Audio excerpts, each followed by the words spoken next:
Hi, everyone. I'm still getting several calls and emails about issues with students getting signed into their benchmarks or having trouble accessing their PowerSchool accounts. And there's usually three problems. One is that the student is getting a notification that says they are not enrolled in a class. There's a fix for that. Another is that, students just simply can't sign on. Usually that is something that we have to update the password for. And then finally, I'm getting a lot of requests for me to fix read aloud options. And I just wanted to go ahead and show you how to do a few of those things so that if it makes it easier and if it saves time, you can do these things on your own. I'm going to share my screen with you so that you can see the information and what I'm talking about.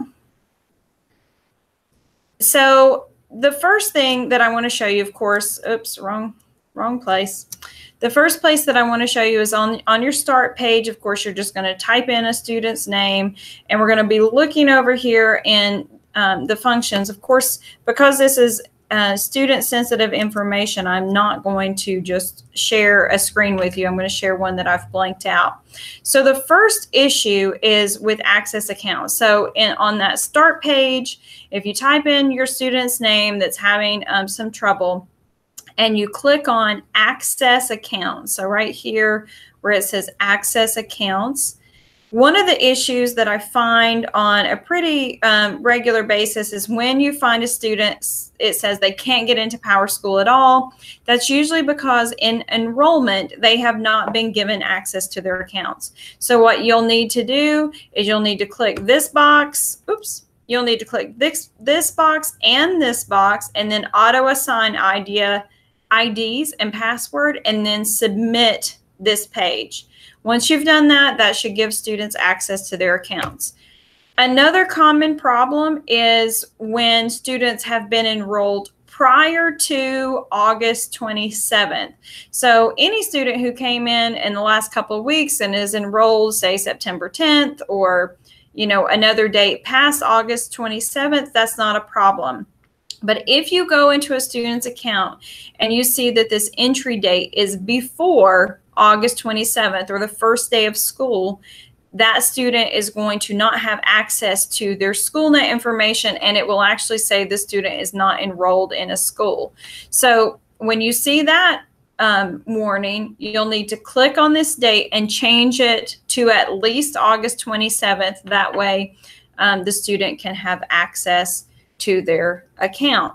Now, another common issue is actually in SchoolNet. So once you've gone into the account and you find that a student cannot get access to a read aloud, you're going to go up here in the Find a Student search box, and you're going to type in the student's name.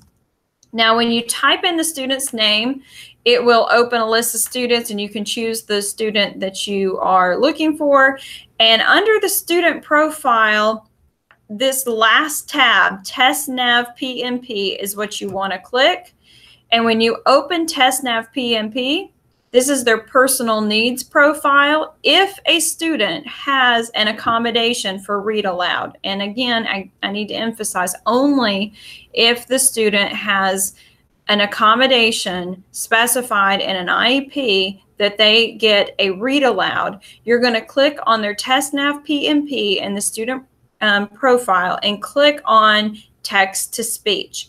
This will enable the text to speech. All of the tests have been already programmed to allow read aloud and allow text to speech for the benchmark test. But if this is not checked, if this box is not checked, the student will not have access. Okay, so those are just three common issues that I'm finding and that I am getting several emails and calls about.